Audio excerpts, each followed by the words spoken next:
Alrighty, so I was watching Driving for Answers, so thank you for Driving for Answers. And he was talking about a nitromethane engine, and I'm like, nitromethane's fairly easy with poop and organic material being broken down with bacteria and a little bit of fungus.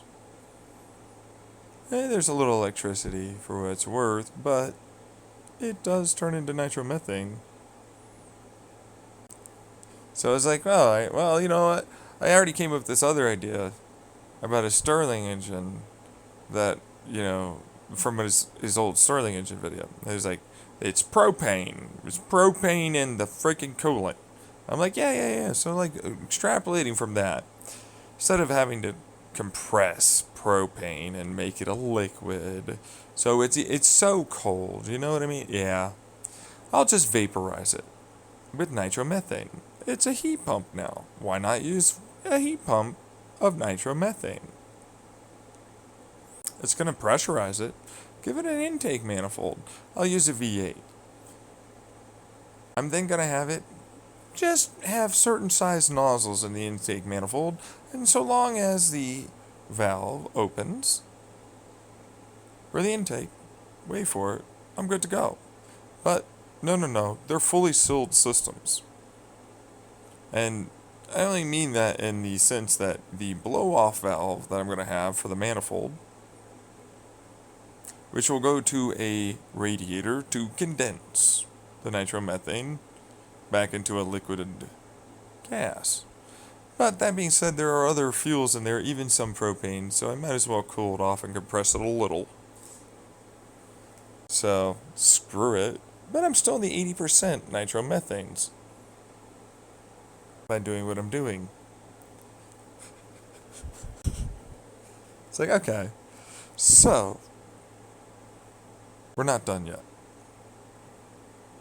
Alright, I was like, well, I've got these bottomers. It's like the girdle to like an inline 6 or V8. I was like, okay. I was like, yeah, but I'll attach like this elbow pin to the connecting rod, right? Yeah, I'll use a standard connecting rod, but actually not so much because I'm going to make it round. In fact, more oval-ish kind of a shape. Why? Because it's going to be hollow, and I'm going to make sure it's tapered, but I have piston rings with compression and oil. Top and bottom oil, compression rings in the middle. That way I can squirt in oil at the oil rings and just have it flow through back into the dry sump. That's right. It's my version of an oil squirter, practically. But it's like, yeah, you know what, screw it. Why would I do all that? I mean, if it's going to have the bottomers like that, but it's like, alright, well, I've got a basic crankshaft, but, I kind of want to change the crankshaft. But I have it connected like this with an elbow pin, Who says I can't ultimately make that better? I'm going to do a weird offset to this fucker. Because, why not? A elbow pin is now a double wrist pin. It's a double elbow pin. With these little levers, sticking out. Okay? Little parts. It's a little engine mount. It's a type of non-breaking down in oil. Rubber. Plastic kind of thing. Silicone, that kind of thing. So then it goes, and it doesn't go too far. Each and every single time. I was like, why would you do that? Yeah, so, there we go. I'm getting somewhere with someone that's smarter than the average bear. Yes, the good question here. Easy, simple, quick answer. Is, I now have a like perfectly in line, but then I have an offset exactly where I need it. And I get all the power transferred to a slightly different crankshaft. That's going to be a little big ass wide baby. Yeah, way larger size, diameter, crank. Yeah, because why wouldn't I? I can put it down lower. I've got a girdle. Well, I had to get new connecting rods anyways. Well, yeah, I mean, sure. Okay, fine, it would work. Right, but I'm not done. Because it wouldn't. The piston skirt's gonna get hot. So I had to drill in some oil line holes on the sides of the cylinder wall. And then I have a little ring. Really? Yeah, that's it. Yeah, no, it's just gonna go off the camshaft. It'll rotate from the camshaft for each one of these little things. It's like, well, it's in middle dead center, so it's like, oh, I've got oil. That'll work. So it's gotta eat a little oil, but whatever. Alright, so I got this compressor. Standard ass turbo. But it's like, why would you do all that? It's gonna get fed after it goes through the bottom half of the V8. Okay. So it goes over to the, oh, wait, where's the air? No, it's just a exhaust and manifold. Okay, so it's like, this goes over to here for this going up. So this exhaust goes over to here for that going, okay. Right, each bank. Right. Right. Alright, so the coolant goes into the manifold, it's doing its thing. Well, yeah, no, it's nitromethane. Exactly. Oh, yeah, no, it is. For sure, that thing. Alright, so I'm going to look at this compressor here. It goes psh constantly, right? I want it to really rev hard. Alright, so how am I going to do that? Well, I'm going to get some methane injectors. I'm going to shove some air in it. At a pressurized volume. What the fuck? It's like, no. Normal air isn't good enough. I have a nitrogen filter. A nitrogen filter. They make nitrogen filters. They filter out nitrogen. Now you have to have a lot of pressure to do it. And typically you do want to have a good amount of cooling. So I was like, alright, well, I'm going to keep constantly doing it. But I was like, oh, I learned a thing or two about some of this cool stuff. Turns out they make this cool vacuum. No, dude, don't interrupt. Vortex. That goes cold one way and hot the other way. I was like, oh yeah, no. Well, if I put those in the right way, in the right order, with the right given structure, I get a Joule-Thomson-like effect as it goes from I'm at this pressure to now I'm at a bigger, wider, larger pressure to an even larger, wider pressure.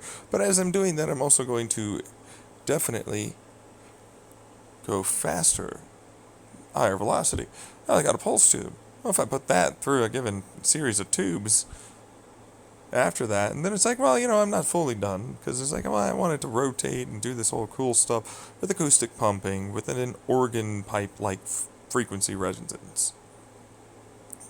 So I got now an acoustic pump that's pumping it out to the outside. All the given heat. As it just dumps it off. But I'm not fully. This hot air has to go. So it has to go outside. Okay, so we're not finished. So I got this water, and then I got this refrigerant. It's an AC, right? But I'm actually not fully done. You gotta really wait for this. This is gonna rock your socks. There's a reason why I talked about the refrigerant here.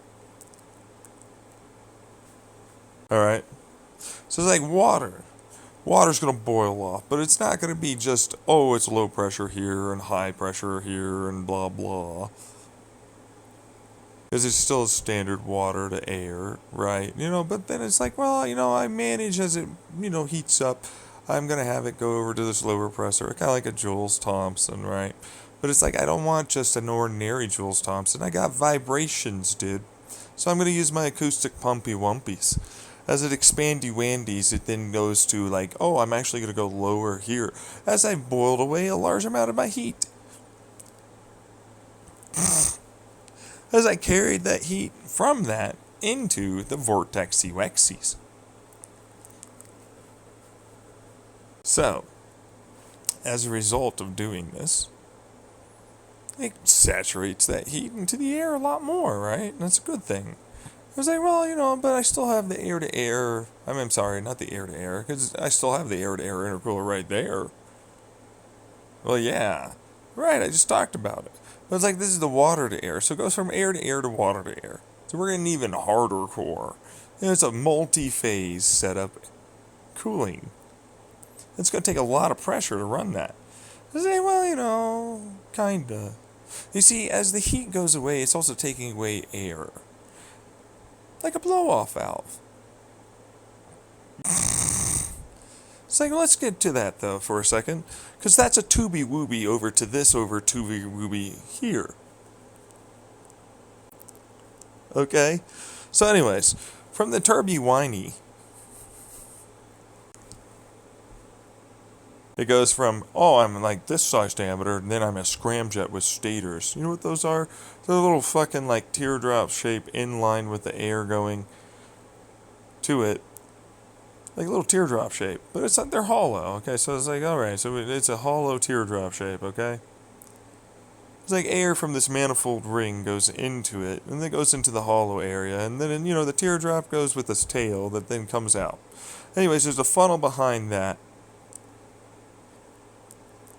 That's also another version of like the tail, okay? But then it's like there's another manifold over there where the little funnel is, behind it.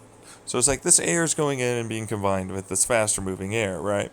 Well, yeah. Well, now it's being fastrified again, right? And then it's got another fucking bunch of air going in,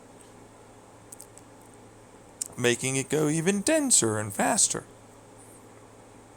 Speedy weedy, insaney wainies. It goes really fasty wasty. Okay? But you know what it does? It reduces the amount of pressure, the back pressure, for the given turbine that we're using, improving its efficiency, which we already happen to have. What is this fucking, how many, 8 of these goddamn, and then I got the little vacuum teardrop with the same things that I just talked about, except a little better, because remember that teardrop, the tail, it's got this little like flap on a hinge, and then it's like got this little overhang where the stators kind of are as it tapers. That way, as the air goes through, it then it's going to suck in the little hemisphere of the teardrop, and then it'll collapse backwards when it's hot and it's pressurized. So then it's going to have most of that go right into the turbine. And then, when it closes, because there's no more pressure, and it goes back to where the hemisphere was, sealing the exhaust tube. Anyways, the little hingy-wingy, okay, like that opens like a little gap for the hollow part of the teardrop that allows for that air to go back in there, repressurizing it, making it stay as is.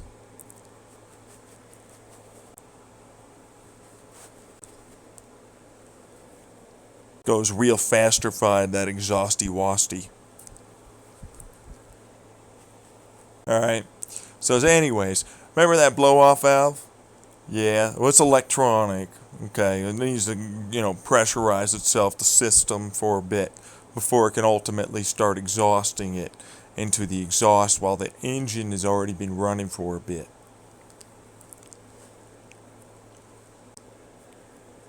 That way it goes all the time, just constantly pushing all the heat out. Because it's already fast over there, faster than the air there. It's a vacuum, basically.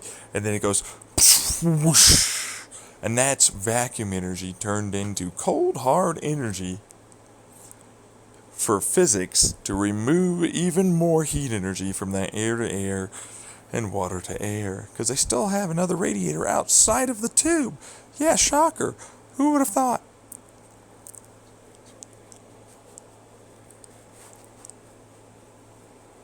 Now here's the refrigerant. It's neon, krypton, and argon, with a little bit of carbon dioxide. What the fuck? The reservoir is a diffuser, like a percolator. Comes out and then expands, and it goes, I'm cold now. A Stirling effect. Wait, what? Jules Thompson Stirling. Acoustic resonances are here too, and we definitely got the pulse tubby wooby cooler. Anyways, we're not done though. Wait, what? Yeah, no. Because I need to make this fucker liquid with way less energy constantly because I never want to insulate it. Wait, what? So this is why I actually recorded. Because like, how the fuck do you make liquid noble gases? I'm like, what's in the secret sauce of the carbon dioxywoxies?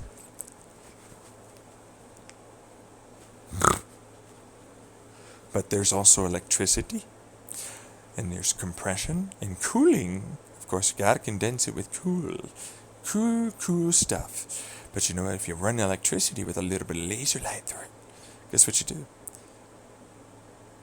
You get it to go a little bit more liquidy. Yes, but here's the thing: liquid gases always absorb energy through light and the fact that they're moving around still because they're not absolute zero, and they will eventually create another electron. The only way we make this a liquid is making the electron, technically speaking, remove itself to a capacitor. It's just like, no, I don't like this. But yeah, I hate it. It sucks. It'll eventually go back. So that's why they were actually asking him. That is correct. Do you have like special materials or something? Yeah, to be fair, no. And there's no insulation. Why the fuck? You can't. The Hall effect here is nice, but I can't use it, like you said. I have to run current through it. That means nothing here. So what are you doing? Yay! Here's the thing. When I'm running electricity through it, I create a given idea of a virtual particle. Now that electron has to go somewhere. If it makes a new one, then it can be entangled, yes, but no. I'm just trying to describe what it is I'm going to do, so you can understand what it is that I'm doing in a classical sense versus the quantum. Okay, right. So, this virtual fucking piece of shit that doesn't exist can't do nothing but exist as the most powerful thing we have, information. Literally, quantum information, like the most energy, apparently. Opposite information. Okay, whatever. But point is, the electron has to, technicality-wise, exist now somewhere else. Well, before we just moved it. Well, it'd immediately get it back. What if it couldn't? What do you mean? What if it couldn't? What if I stored it in dry ice? What if I stored that fucker in a capacitor called dry ice? It doesn't need to turn into dry ice until I need it to. Well, it creates a chain of noble gases stuck together barely in a loose-like way with a dry ice, carbon dioxide. It stores when you run it through with light and electricity, given amount of its electrons under a given amount of pressure with a given amount of cooling, which then can very much suddenly phase change dramatically in the little reservoir with the little diffusers that happen to then force it to go into a porous like state that allows for this to go through. It's saving its cooling, like a Stirling. It then expands and has to recompress, but now it's an electron flow in a lot of ways because there's heat here that's being introduced, which means electrons want to move. Now this is a very specific type of needing electron carbon dioxide. It can't exist unless it's with these noble gases feeding it to be carbon dioxide. That's how the virtual particle pair works. they were already plasmas, practically speaking, to be able to make this occur. Now, cold plasma has been thought about for a long time, but you don't really need to make cold plasma. You just need to shock it at the right time and then cool it rapidly with the right amount of pressure going through. As a result, it collapses as a multi-dense noble gas that's a liquid now. Now, it can't support itself, right? It's like a one charge thing, you know what I mean? Like, oh man, how do I make it work? Well, there is a way to make that diffuser make the porous structure that we're looking for and combine using electron flow of an electron that it has to force, because electrons it has to create given the heat movement of the given liquid. Then with a little bit of piezoelectrics and a little bit of electron flow, it happens to, with a little bit of laser lasers, acoustic pumpy wumpies, and some electric zappy wappies, I get back to having it become a liquid. Like a Stirling! Woohoo! It's a Stirling refrigerant engine. I store the cool here, it does the work energy over here. As it goes to a lower pressure environment, it bleeds off even more, it recondenses, or at least it tries to. It goes bzz, bzz, bzz, bzz, bzz, and then it puts it back in, and then it's, ooh, I'm even colder, and I shall be even denser, and I shall make more of that heat go away. And then I will do it again. Stirling refrigeration!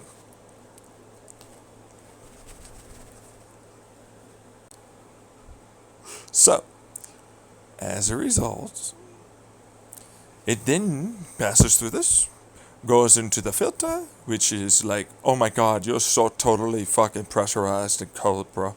I'm like, yeah, I know. Give me the fucking oxygen. I don't want this nitrogen. Meanwhile, you know what the manifold is? You know, because it goes to the methane injectors, they gotta have these fuel rails. Yeah. They're quartz glass with plastic. Well, silicone plastic, you know, silicone plastic, right? Silicone plastic. And then aluminum. Aluminum? Yeah, I got aluminum over there. To go, torque. Why?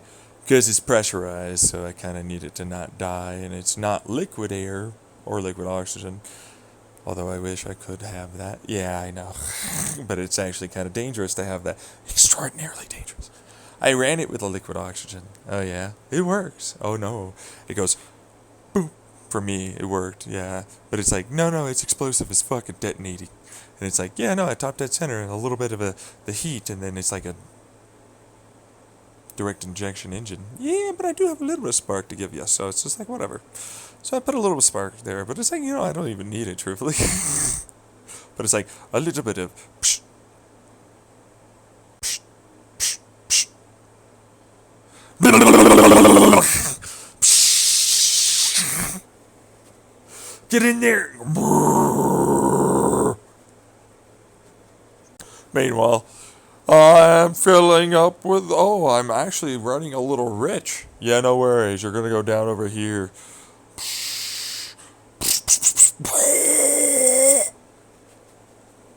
Right, yes, no, because I have a secondary intake, but it's actually exhaust manifold, so that way it can go off into another cylinder as another one is joining in. That way it can, because I can't fully get all of it, and I have to close it at the right time. Yeah, like pop-it valves. I wish I had pop-it valves. I used a little thing called hydraulic ram and sliding action. Works though. Yeah, well, we have pop-it valves. You can angle them. Those are decently large size valves to the bottom of the cylinder. They don't really work quite as well as sizing up a two-stroke here. with a sliding valve, you know, right? Yeah. Because we also have to burn that exhaust. Yep. Mm. Why wouldn't you use sliding valves? I'm kidding. Do you have those ring valves? I still have the ring valves. Yeah. Are you using sliding valves? It's one single flat, yeah, sheet of steel, and then in like another one, so it just goes a certain amount of distance as it's timed with the camshaft, or well, crankshaft. But yeah, for timing. Mm-hmm. Tick, tick, tick, tick, tick, tick, tick, tick, tick. Woo! So that's how the refrigerant works. That's how the refrigerant works. It's on my Xenon Reality YouTube channel. Good old. Is that the end of it? Yeah, pretty much. Yeah, no, there's nothing else going on there.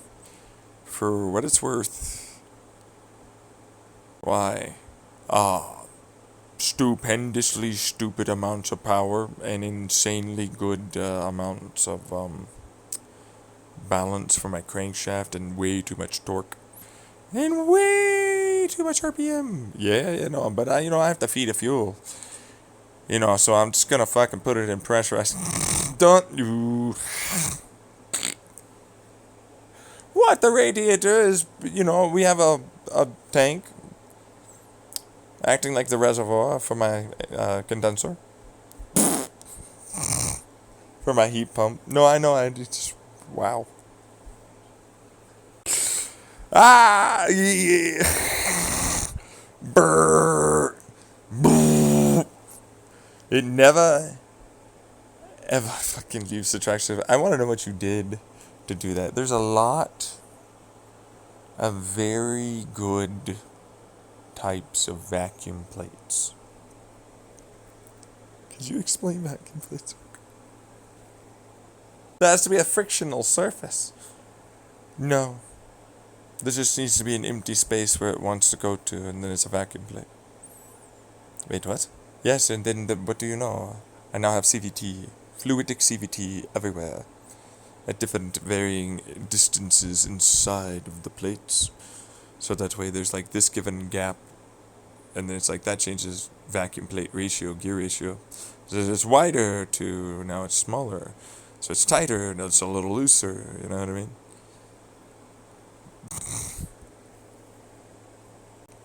So that's on my wheel bearings, or where my wheels are, and then my differentials. And then my transfer like bifurcation area from my transmission, which basically just has a few plates that are bent a little. But it works though. Yes, no, I'm goddamn. Yeah, it works very well actually, turns out. It has almost no heat at all generated. Yes, where there's a vacuum everywhere, so. It works though. Yes, beautifully. No real heat, no real loss. Super amount of torque. What is this for again? A proof of concept as an engine. What about your methane injectors? Why aren't they burning? Because it's oxygen. Oh, yes, no, well. Methane is not oxygen for what it's worth. So, I guess I'll just put some, like, quartz nozzles on it.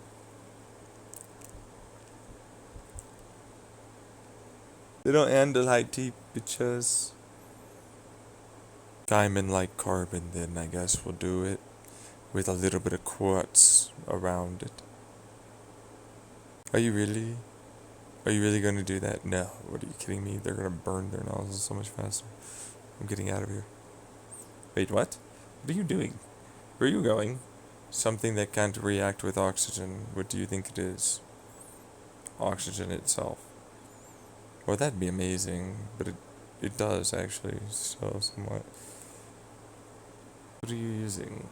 Vacuums. God, motherfucker. I put some quartz around the nozzle area on the inside.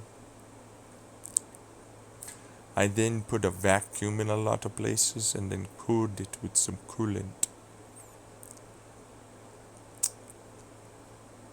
It still needs oil. I have an engine oil cooler. Look at it. Look at the oil cooling radiator. Look at that bastard. Being colder. It's because it's trapped underneath the goddamn vacuum.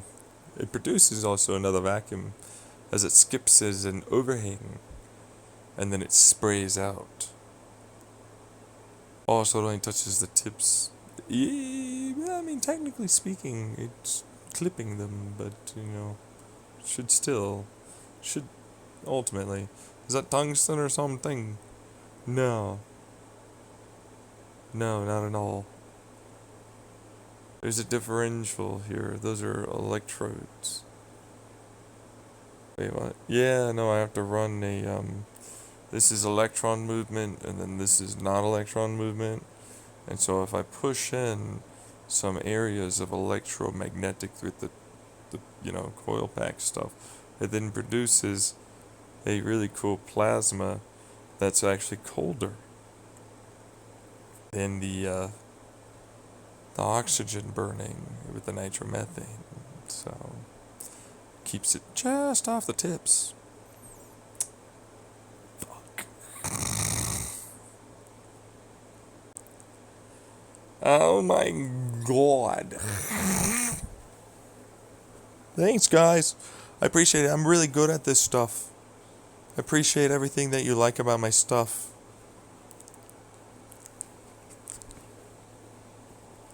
It's working really well. I have this diamond-like carbon on the insides of the cylinder wall that's intermixed with silicon carbide. And tungsten from old light bulb filaments, incandescents. How'd you get silicon carbide? Apparently I could just buy it online, like diamond-like carbon. Oh, really? It's a great binder. Really heavy, hard stuff, and there's a lot of high temperatures.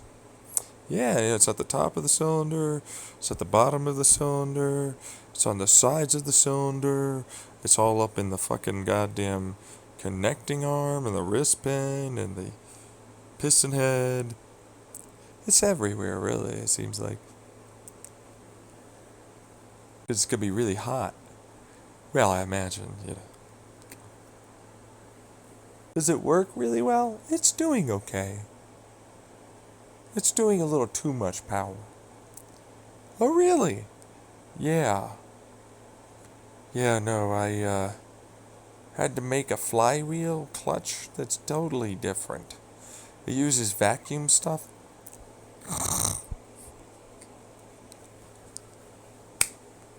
And then I have like these are really much smaller amounts of weight, right? But they're much further away from where these areas are now, where the vacuum is. With those little spokes, I guess. Oh, yeah, it's a plate, so it's like a puck. It's hollow. But then this is like spoke area. And then these are much smaller weights, and then spokes are really thin, lightweight, but then this is heavy, right? But it's made geometrically to handle all of it. But if I make it such that I have a vacuum here, and I'm moving the vacuum, it'll try and follow to the vacuum, and it gives a degree of resistance. And then it continues, as it's like, well, it's got momentum now, and it's going to try and pull the spokes. Acting like mass. Much higher mass, because more leverage. But much less mass. Comparatively. Yes. And then here's a little nice male to female connector over here,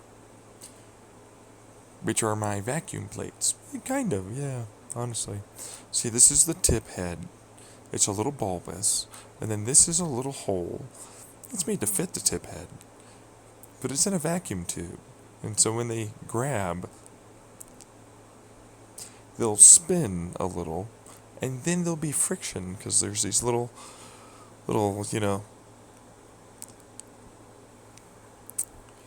rifling, or what is this? Because there's another plate at the top. Wait, what? Oh, yeah, no. So like this, it's like a bigger whole mushroom thing. And then this one, it's like another kind of like ring bulbous area that goes into the ring mushroom head area. Okay.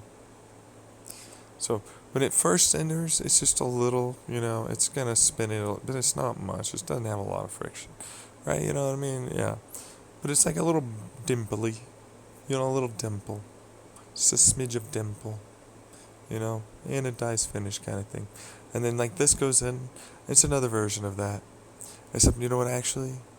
I want it to go into multiple little spots of ribs, little ridges, like little lines. Yeah, and it goes in, and it goes, oh, yeah, no. But actually, because on the lines that are in the inside of the ring mushroom area, there's these little ridges. And these areas, well, there's these little ridges here, too. Such that they get real close to each other, but they never touch. Same thing like in the front. But actually, the center. See the center? Yeah. Alright, so same thing. Right, so now I have a multitude of these really, really close, but I need to get this vacuum to move. I technically have pressure right over here, as in this tube around us. Right, and it sees this. I want to put this thing over there. Oh, absolutely, of course I do. Yeah. Well, how do I do that? Well, I'll tell you, I can't. How much pressure is in this fucking tube? About 5,000 psi, yeah. But it's mostly not. Okay, so like as it spins up, there's hydraulic fluid. And it goes whoosh, and then it stores it, and then it gets, that's all, maybe, a certain amount of pressure, right? But then it goes, and then it goes in, and then it pressurizes the air. It goes foremost, I'm like this amount of pressure, and then I'm like, no, I'm actually way more pressure now. And it's like, yes, no, I shall go over to there, to this other side, right? And it's like, yes, well, I can't though. But there's gaps. Why wouldn't you have it go through the gaps? You see, I can't do that. Why can't you do this? No, because I have a vacuum. Then it will fill the vacuum. I don't want to fill the vacuum. Wait, what? No, I can't have it fill the vacuum. So how do I do this? Because as it rotates, to get really close, can't touch, no touch, nothing, no touch. But it needs to see this vacuum. Oh, absolutely. Oh, yeah. No, I can't use diaphragms, unfortunately. I wish I could use diaphragms. What are you? Are you like stalling? A little. I forgot a while back what this was. That I hadn't made it like this. Let me see here.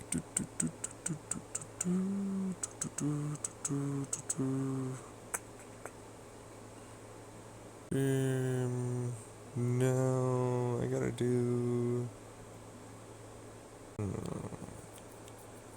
Well, no, but I can do that. But vacuums close together don't seem like they'd be a big deal. They're not. What? Oh, yeah, I don't know. When there's a pressure here, and it wants to move that to the vacuum, it will try. And so it has to have a path to have that happen. That's the type of system that it needs to have. Now when it's static, it's easy. When it moves, it's a little bit more difficult. Yeah. So, well, the plates are like a diaphragm for what it's worth. But they're not really going to be able to do that. No. This is just a vacuum.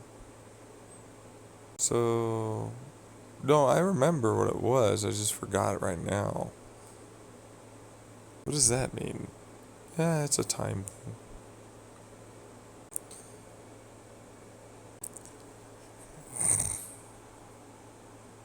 just go over here then. No. Let me just Right. But we do have a rotating liquid, right? No. Well, yeah, but it is pressurizing it. Yeah, right. Is that what it was? Well,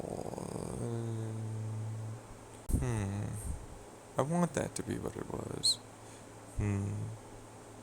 Oh, the liquid pressurizing it? No. He's trying to talk about, like, there's a little bit of gas inside, in between the plates, and then it'll move it out, and as it gets closer and it's spinning, it'll make some degree of friction. But that's not what I would be doing. Oh. So, let me just calculate for a bit.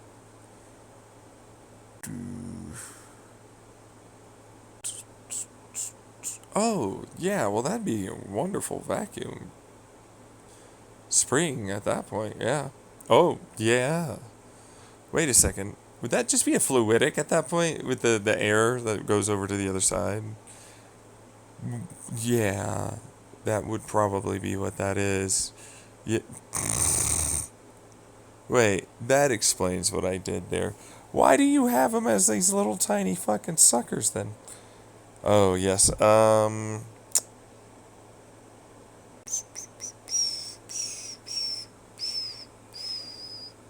I was doing something with that. Well, if the air goes to the other side, then why in the fuck would you have to have it return, right?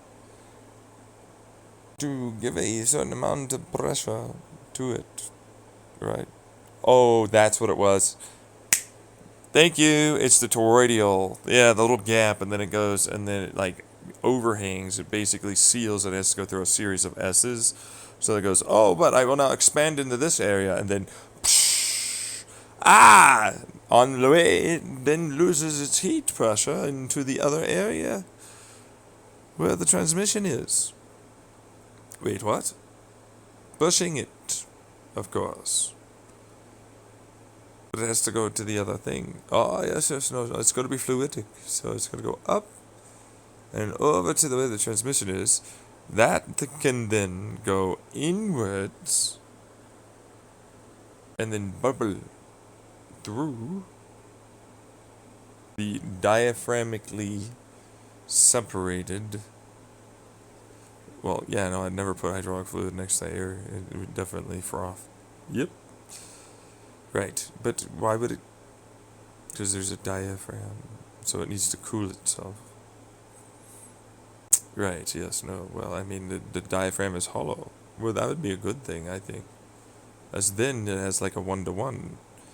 But instead of using air as this idea of bouncy, it's more frictiony-wictiony that cooly-woolies itself into a, well, I can always just have it expand somewhere else and then dump its heat somewhere else. But it goes through Jules Thompson. It's hyper compressed and then it's going. Oh yeah, small, medium, big, large, bigger, large. But that's small over there. Well, guess what? That's pressurized and it's flowing very fast into this. But then this goes pumpy wumpies. Yeah, back into that. Yeah.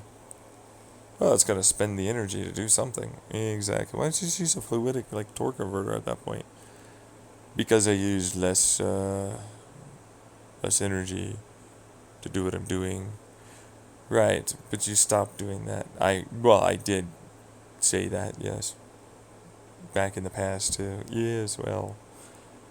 Fine, I won't move then. You were going to leave. Okay. Because I like vacuums. Yes.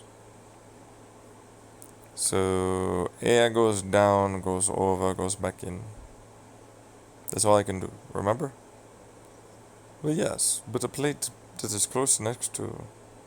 Well, as air goes from out towards in, as it sucky-wuckies it in, right? But no, I can't actually ever do it. It's too gapped. basically.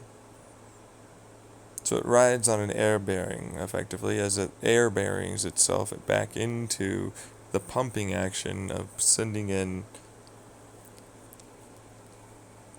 that given air back into being repressurized as it's compressing it.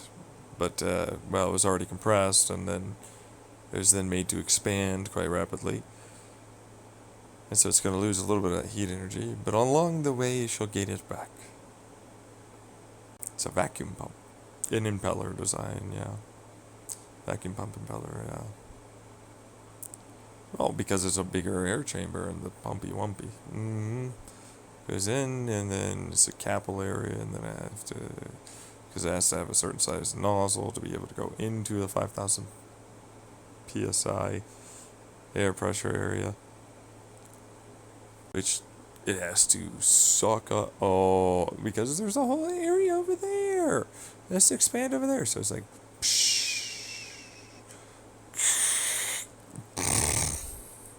well, it has a vacuum there. Exactly. And it can only engage once it gets close enough. Oh, like a valve, yeah. God. Okay. So, how fast is that? Well, I can just dump clutches. I don't ever have to worry about my clutches overheating. That's nice. Yeah, well, no kidding, right? Yeah, but I say that you do. Because I want you to. Yes, well, it doesn't matter. Yes, no, well, that thing that you said means something to someone, and it's not me. It's a hollow axle. It goes in, okay, right. And then the other one is solid. Yes. How about that?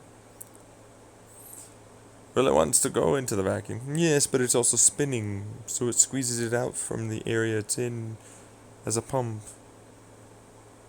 Loses some efficiency. No, but I gain a lot of friction. And then a vacuum. Then a friction and vacuum, and a lot of vacuum, actually. I have a lot of vacuum. Started with vacuum. Have more vacuum than I need. Actually. A lot of vacuum. Yes. Much less leakage. But then also, much less friction. Much less power loss. I'm in the 80% range. Really? Well, on start launches like that, which go ding ding ding ding ding ding. Okay, so what is 99%? Is at 99% because it's basically constantly impellering as it goes through a Jules Thompson from a larger to a smaller, but then back to a larger and larger and larger area, which then pushes it back into that spinning, which then uses the fluid as a way to support the capillaries. Cools it off, making it condense to make it better and more efficient. It's always got a degree of vacuum as bearings, yeah. Fuck. Okay.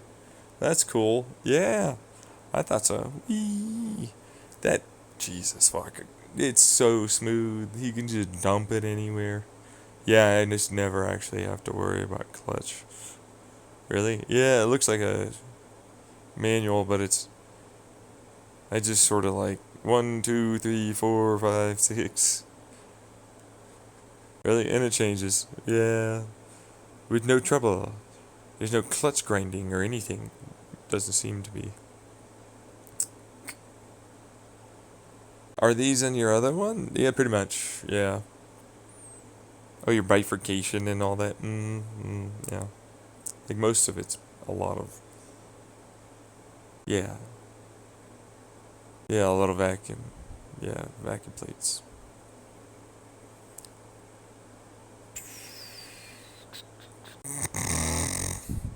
Good old vacuum plates.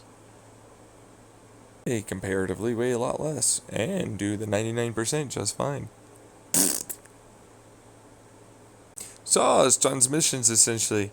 Well, how much do you really want it to grip? Yeah, I don't know.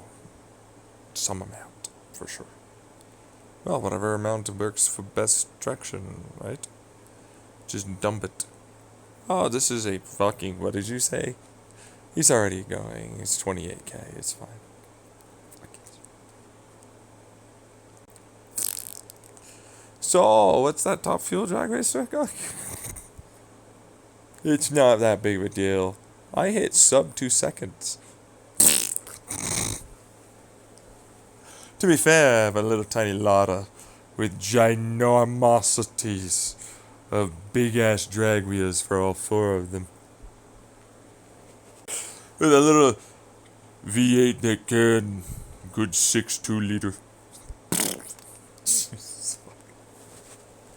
You don't need it. It's nitromethane. Yeah. Well, I got hemisphere bottoms and heads, so I figured that'd be a good idea with the dishing I'm going through. With the heads and, bottom of the piston skirt. Why the fuck? Because it spreads its heat load, obviously. I did have to widen the cooling area for what it's worth. Because the boil area needs a wicking effect to allow for it to go into manifold more easily with a separatory one-way valve. But it pumps it in. Oh, it does, yes, it does. But I want to give an amount of pressure, which is the blow-off valve, into the manifold, which has a blow-off valve into the radiator, yeah. A given size nozzle jet area. Yeah, well, 10 milliliters is like good enough for effectively destroying your entire engine. When I can run at 28K. Well, it's detonation velocities here you're achieving. Yeah, little tiny little puff will do ya. And go a little further later on. And then get yourself there. Yes, well. Little before dead center, and a little after. Probably retard that timing for the injector.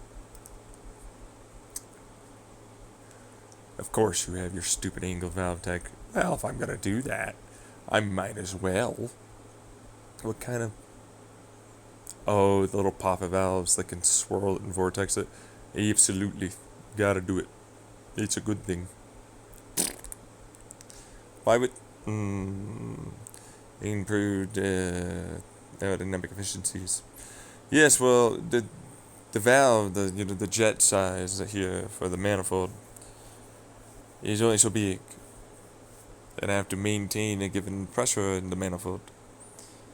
Right. Yes. So this improves efficiencies. Well, it's technically a vacuum at the bottom, So it's gonna suck it through the manifold, and so it's gonna take it from the engine cooler. So the engine itself, as it goes down and up, is the pump for the coolant. Yes, I don't really run an engine coolant pump.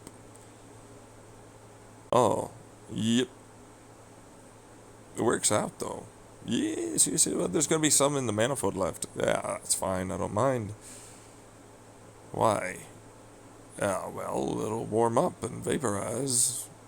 It's not going to push the valve down, so why would I care? I just tune it for that. Well, yeah. No, okay. Why in the shit hell was this going to be made? For power to performance weight characteristics, it's an aluminum. Very tiny aluminum. Amount of aluminum, I swear to fucking goddamn man. Can you stop grinding more of this aluminum? The girdle works though. The girdle. Oh, okay. You mean the bottomers? What? They're stiffer now. You carved like practically everything out. Yes, but I also have intake V areas that are for my exhaust and my intake. But then I also have an exhaust on the outside. And then I could just carve the shit out of everything because that makes it way better. V funnels, yes. Tapering funnels. Oh. It's magic, Yeah. Why is it going so fast? Why does it use so little fuel? It's not worth it. Are you sure I'm not worth it? I thought it was a little worth it. I can burn basically very little fuel with a tiny puff. You have a direct injector. Yeah, well, it still works. Without it. Really? It's a port injection? Yeah, well, again, it still works without it. I have to have a starter set up. It's mechanical injection. Hey, what? Yeah, well, it's a diesel injector, I get it. Yeah. Psst. It's a port, though. Yeah, but I only need it during startup, and then it just switches off. So it only engages during the startup motor. I was wondering how this would work. Fuck! Okay, fine. Jeez, there's always a little bit in the manifold for what it's worth. Yeah, and then it has a vacuum pressure. Yeah, it runs a little lean, and then it gets back up. Yeah. Oh, God. No. It's burning so little fuel. 10 milliliters, my ass, motherfucker. Well, he has a very high degree of efficiency. I sure do. Considering my compressor helps my turby whinies do the burry worries betterers. Okay. No, I know, but the bottomers alone give you like a fuck ton of extra torque. Yeah, I know, but I need that compressor for what it's worth. You could just fucking compress the air into the injectors. Why are you doing this? Because ultimate power and performance requires you to make sacrifices. Now, I could easily do that, yes, and in fact, I don't even at all need to run any kind of water or air-to-air intercooling.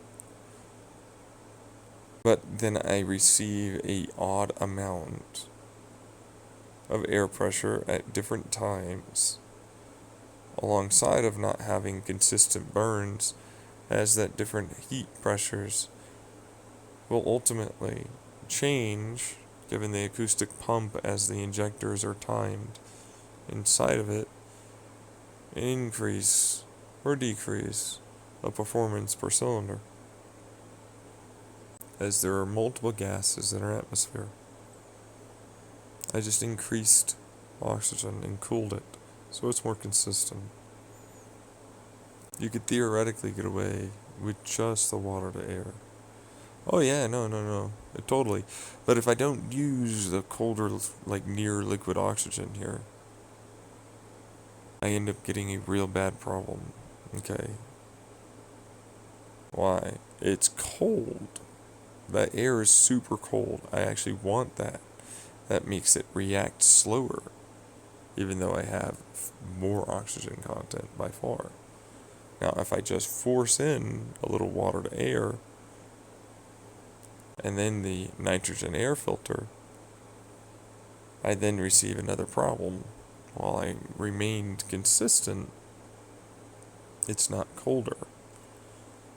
It still has to go from its given reservoir into a smaller manifold than it would ever normally be doing it at, to then fire through injectors that would never really ever use that kind of manifold air pressure. Fuel rail pressure.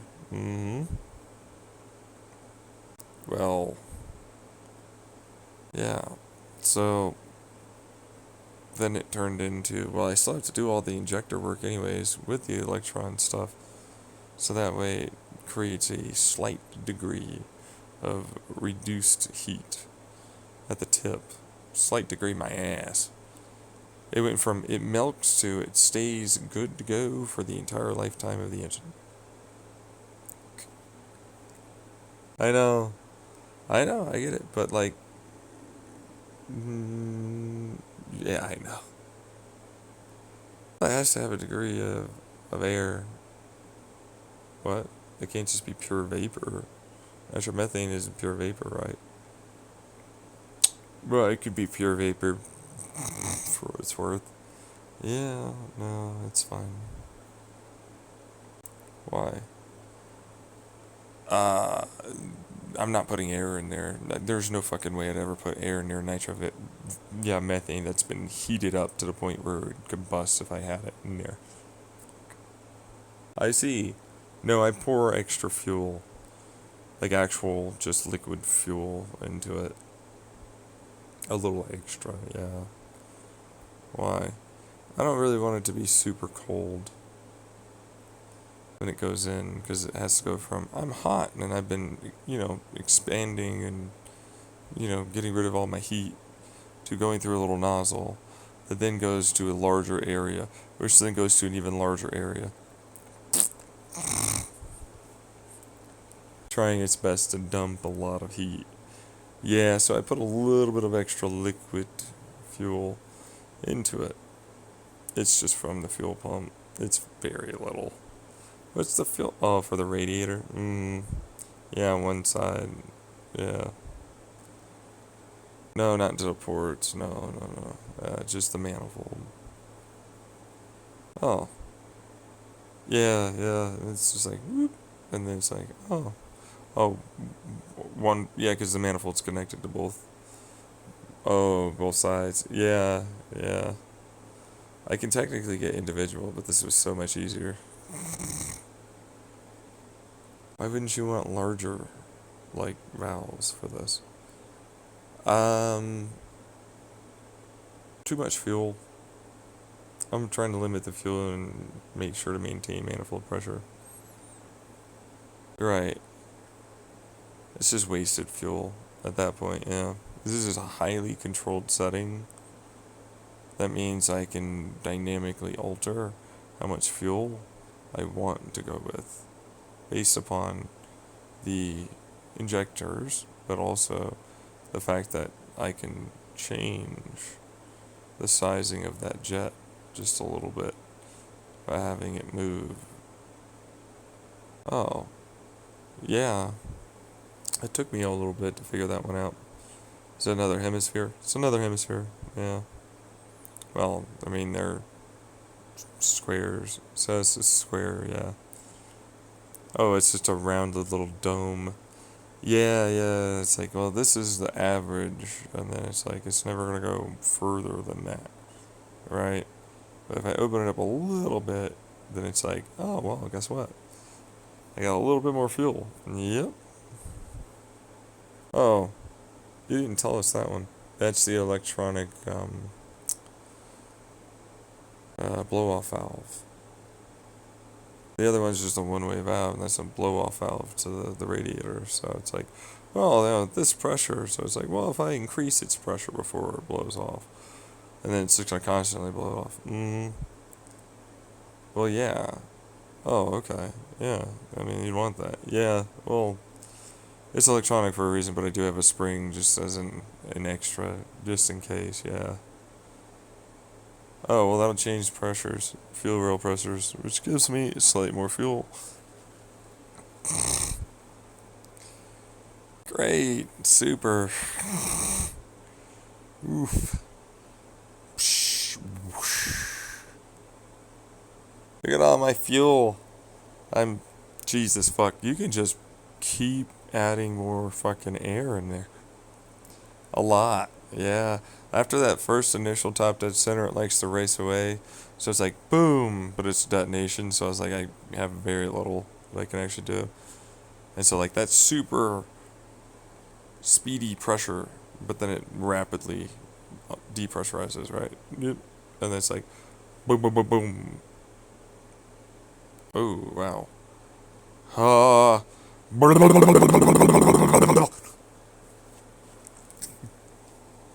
All of the fuel. You mean air?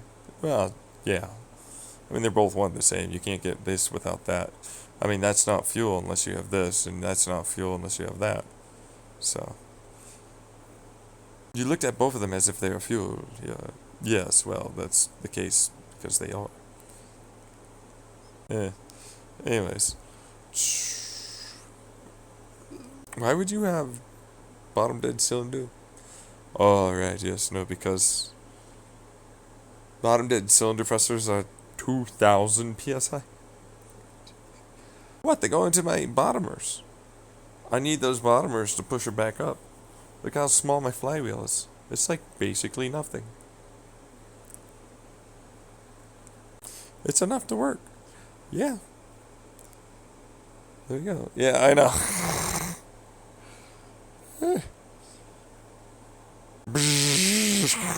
I don't need no wheels because I'll burn through them. Oh, come on. You don't have to burn through your wheels. It's okay. Holy shit. Did you get those brakes? Yeah, front and rear, got all-wheel drive. You lock differentials? Yeah. That makes sense. Alright. Sub 2. Fuck off. Sub 2. So fuck you.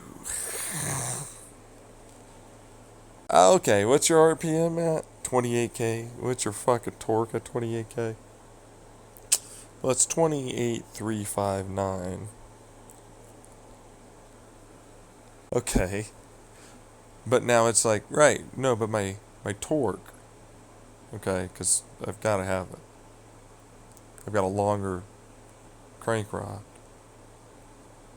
and a longer connecting rod at a better V angle. Right, yes, no, okay. Now means with all the upgrades you have. Thank you. No, no, no, no, no, no, no, just about to do what the fuck you. 15,252 foot-pounds of torque.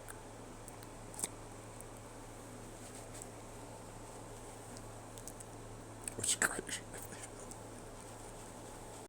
I want to know. It's just because I make sure it does the right way.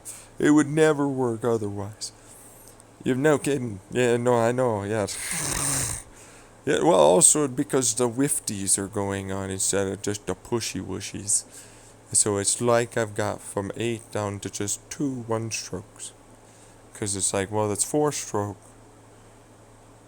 But it's 1 stroke. It's not fucking 4 strokes. Fuck you. What are you fucking... No, because I have to suck in. You don't have to squeeze. You have to do none of that. Why are you doing that? Okay, alright, I get it. But you don't, though. It reatomizes the fuel.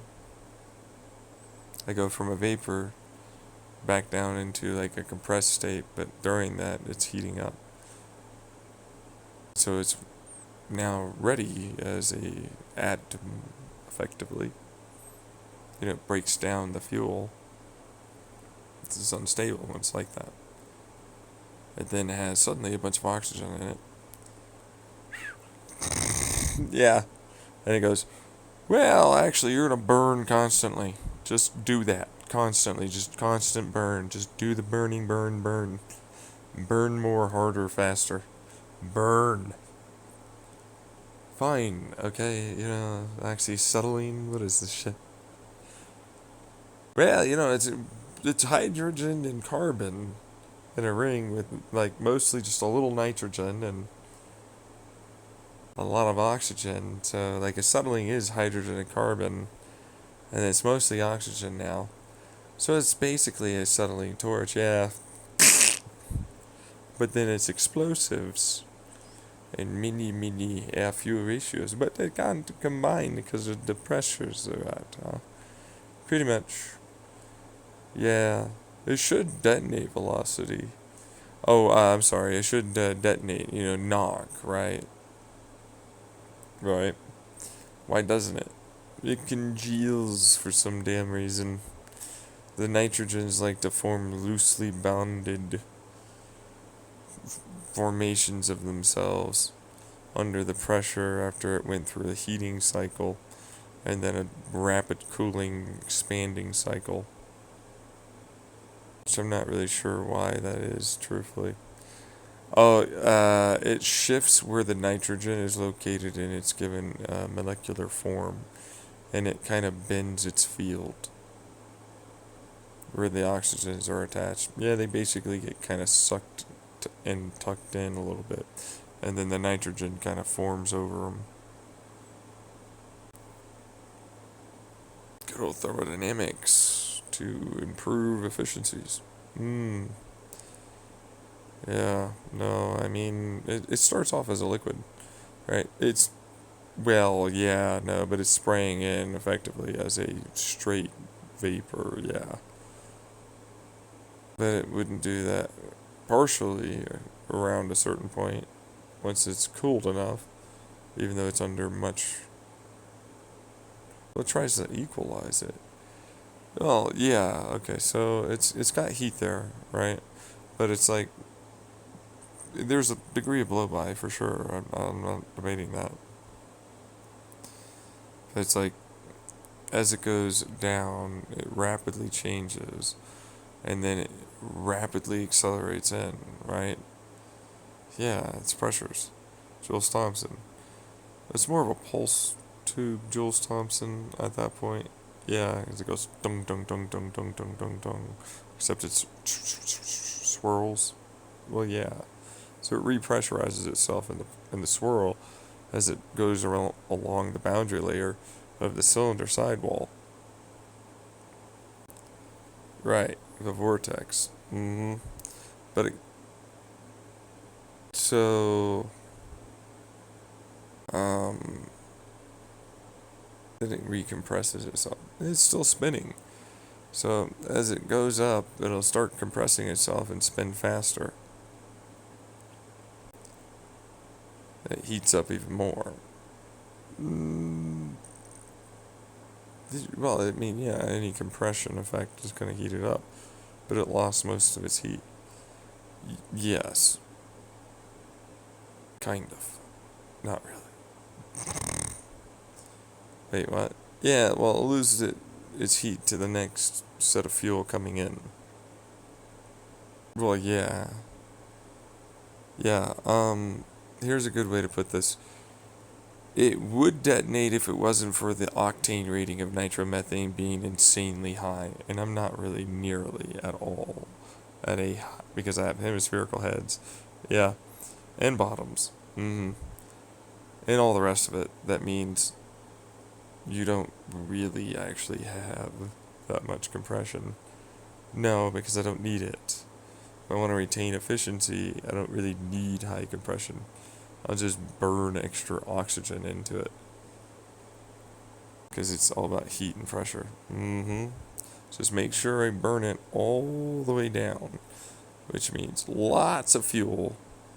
And then I burn a fuck ton of air into it throughout the entire duration that I can of the power stroke into the given exhaust.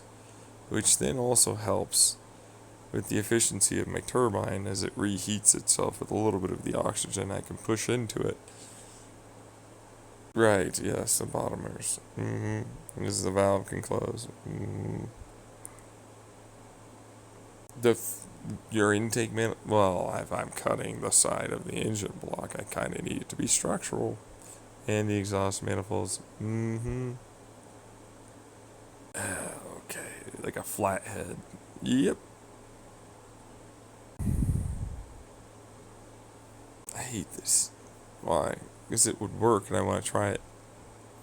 Oh, I'd absolutely love to make my engine. Burns real well. Yeah. How the fuck is it 15 goddamn thousand foot-pounds of torque? Because it's like I have two one-stroke cylinders going on here. Well, yeah. Right. So it's like tops and bottoms and extra fuel. And the efficiency is maintained with the turbine turbo. Is it really 15K? Yeah, but I'm also pushing a lot more fuel than you think.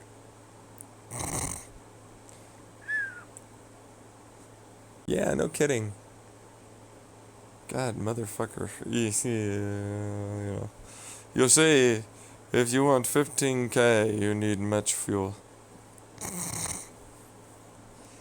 Right, but you can just constantly feed it fuel, because his engine's just surrounded by fuel. No, well, Jesus, fuck. It's a dangerous thing. No, you just never crash. Just get good. Just never crash. Just perform no mistakes ever. Yeah, just do that. Well, hey, if you gotta slow down there, man, it's okay. You're still gonna beat everyone else. I mean, 3 seconds is not that bad.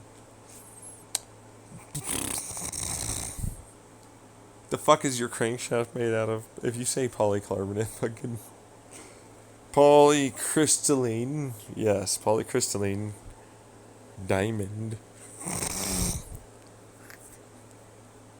Is there other stuff in that? Oh, of course there is.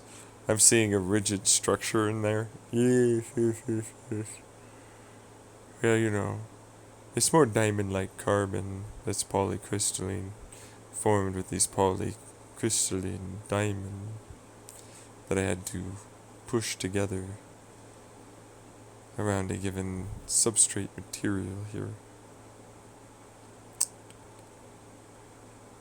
What's the material? Do you want to play a game? This is not steel. Do you want to play a game? No. Fine, then be that way. Where are you going? It's liquid. Wait, what? It's a non-compressible fluid. Water? I have water in it, yes. Under pressure or something? But you can't pressurize water very easily. But you can with ice. How hard is this fucking one? It's pretty hard, water. It's just H2O, guys. I formed it with the diamonds. Bunch of fucking diamond anvils making ice fucking goddamn composite crap. It's a bunch of ice and diamonds, effectively. Yes, compressed. And a condensed near absolute zero freeze. Wait, near? How near? Liquid hydrogen. And then bzzz with lasers and some fields to yank out some more. Oh my god. Yeah, no, so the diamond, you remember the whole like polycrystalline diamond and polycrystalline diamond like carbon? Yes. So when you put water around and you're gonna need like a little bit of this to combine the right way. But I mean it's in a structure that allows for it to squeeze. So it has to be inside. And it has to have a lot of places for it to go to allow for that given kind of squeeze to occur. With the very, very cold liquid hydrogen. So they'll slide inwards as it squeezes. Yep. When the fuck did you have time to make this crankshaft? A while back. It's fine. How strong is this thing? Jesus shit. Are you... God, motherfucker. It weighs like nothing. Yes, no. It's still bendy. Which is nice. Are you... Fucking what? Yeah, it won't crack. It's a thing. It's like a microporous structure with the diamonds and the diamond-like water. I don't like you. I like it, though. Yes, it works. What's the problem? Why is everybody freaking? What is the actual? Like actions?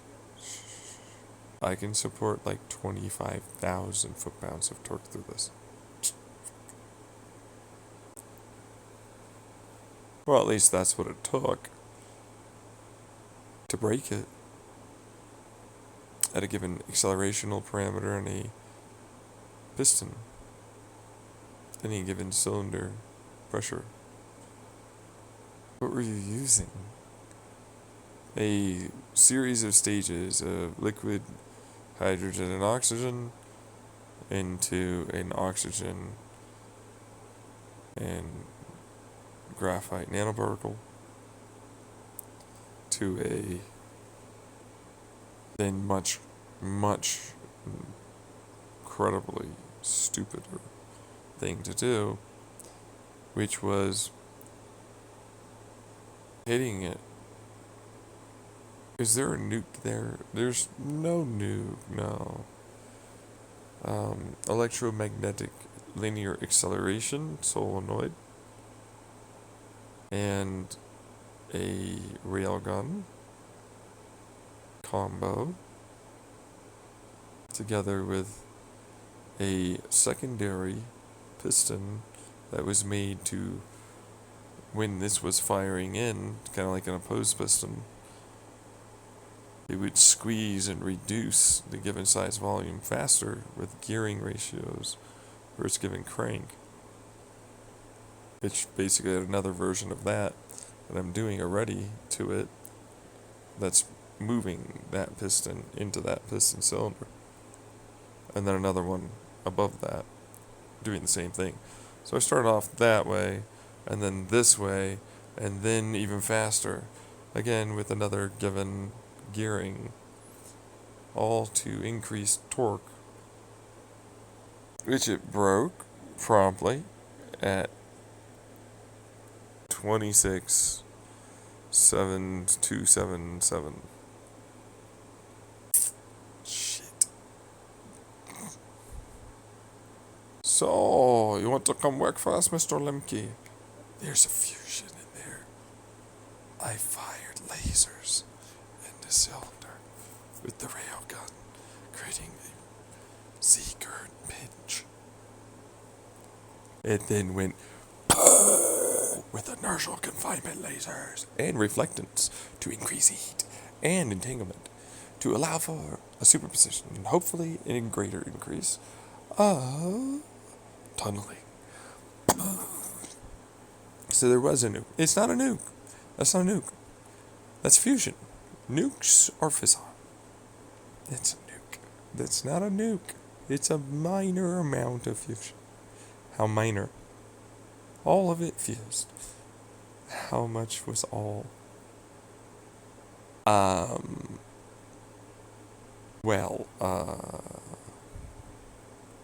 About a single 6-ounce cup of liquid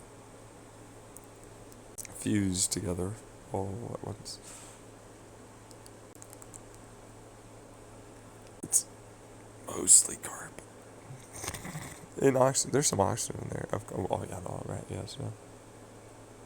Yeah, no, we all are. There's oxygen. It fused. Oh no, it fused. Yeah. The cylinder was only ever capable to be able to move this if it was made out of the diamond thing that I made. In fact, all of it had to be to make this work and not die. Yeah. Jesus fuck. But it would not contain fusion. No. No, it did not. I was safely away through several mountains and around the horizon. Well, I did this deep in the heart of the Himalayas. Really? Are you kidding me? I'm in the Rocky Mountains. I don't have the fucking ability to go over there. I wish though, right? Yeah. It'd be a much safer bet considering. Yeah. Yeah, no, so how deep? It's about 500 meters down. It's most I could drill. But, there's an angle. And we started pretty high up, and then we were able to drill down. Right, yeah, then place it. Well, yeah. Yeah, we had to make the whole engines things, yeah. And we had to cover everything, yeah. What did you really cover that with? Lots of rocks and hot stuff. Thermite. Yeah, thermite. Why thermite? Well, I need it for electricity to run the experiment. So I made batteries from that. Because I had to do a given amount of work energy, which meant I had a gravity battery. And then I added some more batteries in, but it's to plug up the holes. Yeah, that's literally what that is. Yeah. I added some silicon in there. Silicon? Oh, sand. Yeah, well, that makes it dick a lot better. Yeah. Are you kidding me? Like, you really did do that? Yeah. It blew up this fucking mountain, didn't it? It's a 6-ounce cup of fully. It's, well, the mountain. You're not saying it. It's, well, certainly somewhat exists. There's a crater. There's other mountains. There's fucking no other mountains, you dick. What? Do you know how much a 6-ounce cup of fucking I can fuse oxygen and hydrogen and carbon boy over here is doing? Yeah, well, you know, it all fused like pretty darn well. Really? Yeah, all together. Yeah. That was nice. Wait, what? Yeah, oh my god. All oxygens combined with carbon, it seemed like those combined into the oxygen. So 7 plus 8. 15s. Boom. Alright, so a lot of that's heat. No, well, I mean, I can't really do that amount of heat, guys. It's just pistons and cylinders. You can't. But did you really do the entanglement thingy with the tunnel together? Yeah. Yeah, technically, as they got compressed, they were forced to be in an entangled way that started becoming superpositional as they got closer and closer together. And then they would drop out into being tunneled together as a fused atom.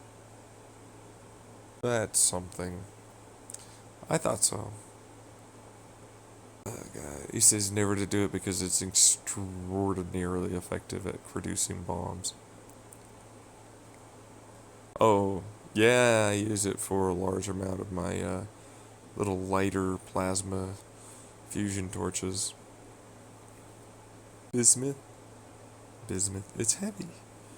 It's non-radioactive. I don't have to worry. Psst. Oh, just in case, like, when you're spacesuit and you're spacewalking, spacesuit could live for months, apparently, in it. Yeah. No, it's not a joke, I can do that, yeah. So, this little torch gets you home if you, don't have any other thrusters. Anyways, yeah, let's just move on from that. Because, like, people honestly don't care too much about that. But it was like, yeah, no, I had to test it somehow. You had to test crankshaft by blowing up fucking mountains? I also provided you with wonderful new fusion technology that should be easy in every way to produce many exawatt hours of energy on a given day. Well, you know, I mean, it's a scale there. It's a scale thing. How much energies you need? I got some energies here. It blew up a mountain that, well, you know, it went hypernova for what it was worth. Wait, what? Yeah, it destabilized from what I could see. In terms of the energy release, because it should not in any way have moved the mountain or any of it. Like, it was supposed to pretty much just be like totally diffused in this, like, inside. We had a whole cavity structure that would reflect the vast majority of it inside, and then into a much larger area basin below to dissipate. Yeah. Oh. Yeah, so that being said, it's like it's mostly a weakened area structure, but it's harder in those areas. Ah, oh, but why though? Well, I just told you it's to try and remove the whole like we're all gonna die thing, right? Well, it destabilized. Yeah, well, it turns out as it tunnels, it gets hotter, and when it then fuses, it gets even hotter. And then, like, apparently, as it's still continuing to try and head towards itself, so there's given resistance, and so it reflects at a very, very close, distance. And the way I shaped them was intentionally to try and maximize the effect. The piston heads. But the fuck, bro? Well, it's a much lower compression ratio now. That's true, yeah. Yeah. No, I know, yeah, it sounds stupid, but it's also, oh my god, the fucking heads are designed to try and reflect patterns of wave, pressures towards a given central area, and help with reflection of light towards that area. And the lasers, inertial confinement, and the electromagnetic tokamak-like stuff, and the Z-pinch. Right. And then the vibrations. Yes, well, that one was a fun Z-pinch, really fast pull, and doing it all kind of the right way, spike wave stuff. Well, yeah, no, but then entanglement's not really like that. And light, well, it's great for helping with entanglement, that I have to redirect entanglement, that I have to do a whole bunch of other stuff to literally make the entanglement in superposition to briefly, we're talking like trillionths of a second here, to then have it pop in and tunnel together. But then when it tunnels together and then now has fused, it has a problematic shockwave. It goes, oh, well, technically I have reduced the size. I've actually compressed a lot of that given air, well, plasma. And then it's like, oh, stuff is also rushing towards that, and it's gotten colder as I've expanded. Uh-oh. And then it goes, boom! So it's starting to explode. This is rushing, and it goes, hey, so, dude, what? And it's like a bunch of light is over here and being super fucking, like, dense as fuck. Just all up in here, super large amounts of reflectance from all wavelengths of light, thanks to the material. Now, it's the diamond-like stuff, but I have other elements in that material that handle higher heats, higher pressures, but then also reflect better and be electromagnetic and all that. Great. It was like, alright, so we're not done fully yet. Wait, what? You're not? No, gotta still keep going. So it's not dead. Yeah, well, in that split second, trillionths of a second is what it is. It's pretty small and short-lived, so it's like, well, I'll just, like, with Z-pinch and more lasers, and, it's going for broke, because, like, why wouldn't I?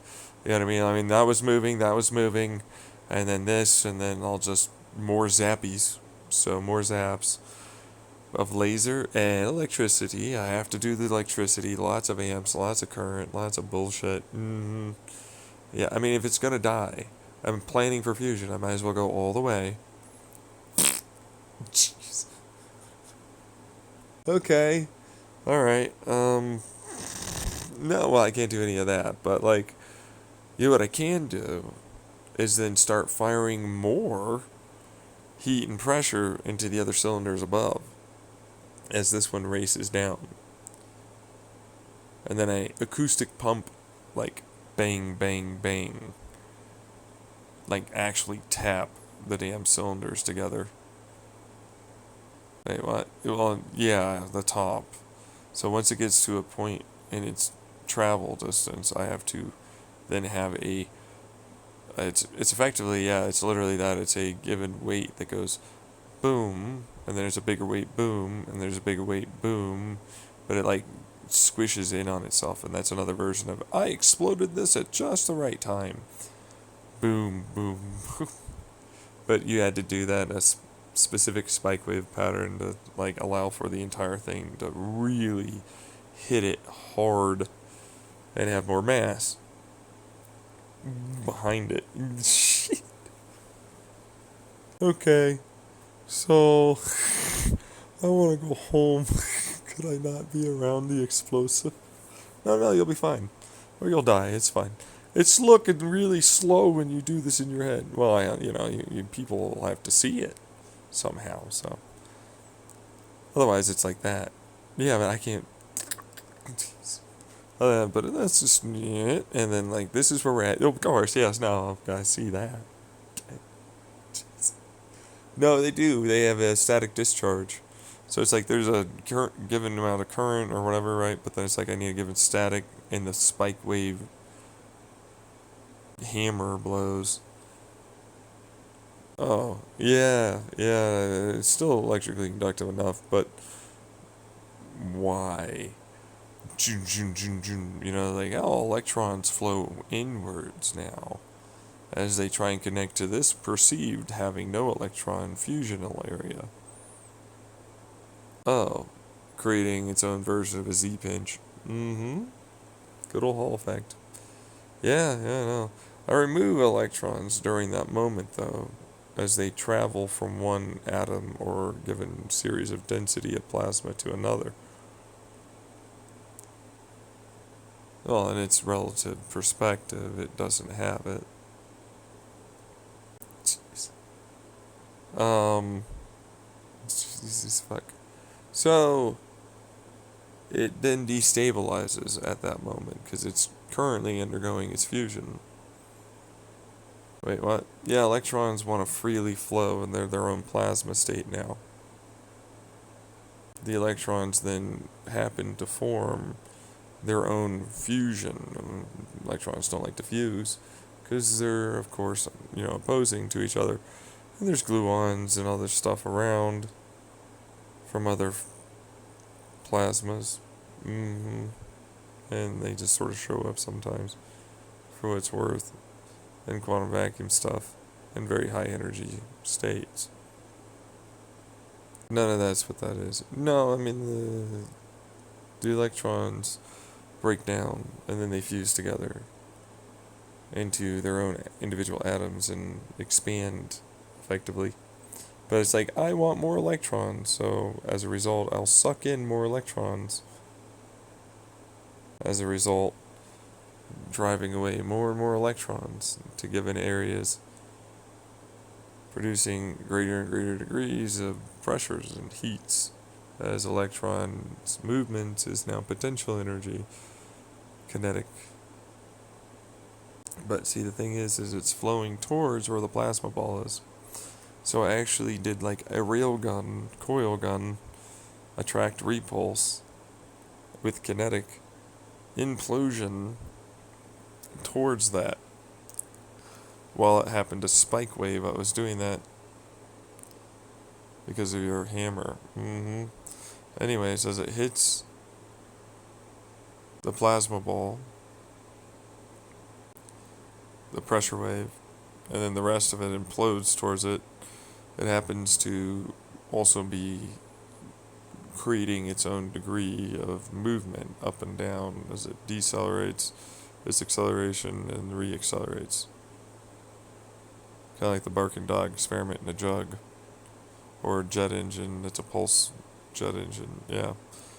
Now, that then gets fired with a bunch of light, and there's already light there, and then there's a bunch of laser light that we're going to coherently add in to both implosion drive them together, but also entangle and superposition again.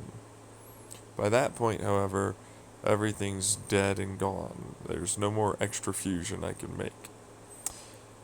Don't you dare. It's quark gluon plasma that's basically got a shell of some sort around it. As you can see. That's a neutron star. It's more of a magnetar at that point. And it's conserving its spin. How fast is it? Oh my god. Jesus. Yeah, so it's around that stupidly high 99%. So 99 point, and then you know how many nines that is? It says 10, it says 100 to 100 to 200 to a factorial of 9. Now, it can't sustain that, obviously. So, like, there's a center of some kind that's trying to rip itself apart. And then, so 2 does the crust. And so, like, effectively, it's destabilized. It's non-stable, never was stable, and yes, no, it definitely did do that and exist for a certain time frame as this, which is actually really pretty cool, because I'm not even gonna lie, the only reason why it became unstable is because shit touched it. Like, if it was fully in a vacuum, and then, like, the piston head or whatever effectively touches it, and it goes boom, because it's perfectly balanced. I mean, it's not stable matter, but it's balanced, as the inward gravitational and the outward bound is balanced. And the same thing with the spin. But then it touched something. Well, it rapidly drew it in, and it was already accelerating for what it was worth. So, particle accelerated, but then it's like, well, I'm just going to fizzle now, I guess. Yeah, exactly. Which is like super hyper efficient. Oh my lord. Compression fusion. But it's like, guys, I can't really actually sustain this. You know that, right? No, no, no. Sustain it somehow. Oh, really? I now proceed to fuse with all of these other things around me.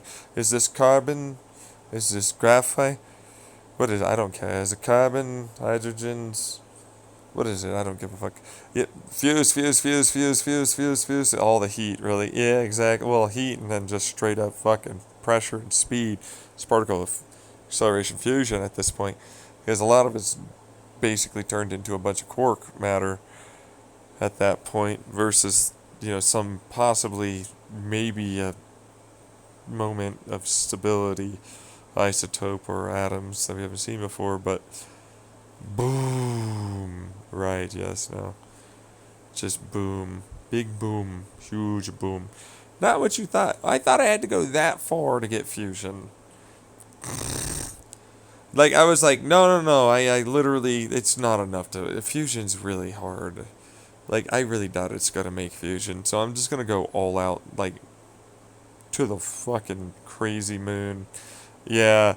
It's like, I'm timing frequencies. I'm timing everything as best I can. And it's like, alright, well, I mean, if it creates fusion, it creates fusion. If it doesn't, it doesn't. Then it created a neutron star. Magnetar more than anything, considering the electromagnetic pulse that we saw. Fuck. God. There's a real, like, yeah, no, that's another reason why it happened to probably destroy the mountain as much as it did, as it accelerated everything with its gravitational influence. In no way, actually just straight up fucking super hardcore electromagnetic fields. And then it accelerated a bunch of particles as it exploded pretty soon after that, as it was already trying to head towards it. Now, while it might be a technicality-wise stable neutron star, magnetar, yeah, it's not exactly going to last. No fucking chance. Are you kidding me? This thing would have, like, if I had a perfect vacuum, I could have maybe made it last for a couple days before it would have slowed its spin down, and it would have collapsed inwards. What the fuck? Yeah. Wait, what does that mean? It's like a black hole? It's not big enough to be a black... Well, anything can go to Schwarzschild, that's true. What does it do? It's already destabilized. Like a neutron star is the destabilized matter, but it's more stable than this. Okay, but then it explodes. Yeah, no, for real. Yeah, like those, yeah, it unwinds itself. So it's like there's these popsicle sticks that are held in by tension, and then when you release them, it goes tsh. It's effectively what it is. Yeah, the electromagnetic force dissipates and goes away. The gravity force that it happens to have to be connected, I mean, Higgs boson or whatever, right? And then basically gets trapped in, yeah, and it has to go. So, Yeah, its spin slows just enough, and it rips itself apart as it recompresses, and it explodes off some other way. Fuck. Yeah, because I'm a magnetar. I had a starquake. Meanwhile, me. You mean explosion? Because that's what I saw. I saw big ass. Holy shit. But, electromagnetic pulse, but it's a neutron bomb. Yeah, yeah. Oh, it's a super strong gamma ray burst neutron bomb. But more than that, isn't there? Like a little bit more, you know? Yeah, yeah. No space-time continuum ripping, no. No. But a greater amount for the given amount of energy of it, potential, amplification of it via nuclear forces and kinetic potential actualization. It's like potential energy to kinetic, thermal, more tunnel, more fusion. So, wait, what if it did that with the spin dropping? Oh, then it would just like gamma ray burst, like everything in a given area, and then probably like give a bunch of fusion too. Just literally impossible to survive amount of neutrons. What about the gamma ray burst? Oh yeah, no, you would have been dead from that too. Actually, everything you would have died from. But this way is safer. Yeah, it didn't gamma ray burst, so. Well, that's good. Yeah, it touched something and immediately destabilized. Yep, that's literally what it was. Yeah, all the gamma ray and everything got turned into effectively a bunch of stuff to try and force more fusion. So it was never going to be able to. Yeah, but only a little bit. Only a little potentiation. It takes a lot of energy out of it to do that. Mm-hmm. Oh, that's why it dissipated that way. It's a fucking magnetar. It was a magnetar, dude. I know. I was like, well, it's not that much. Well, where is this mountain range again? So it's between what is this, the I-17 or whatever, or the 10 between California and Arizona. So, Jesus fuck. There's just a good blank space over there. Blank? Yeah, yeah. Well, if you look at it right. It's definitely right. It's deep in the heart of some of these fucking mountains. That's a good thing. Okay? Like, for real. Dissipated the energy. There's literally no radioactivity. That was the nicest part. The radioactivity was really low.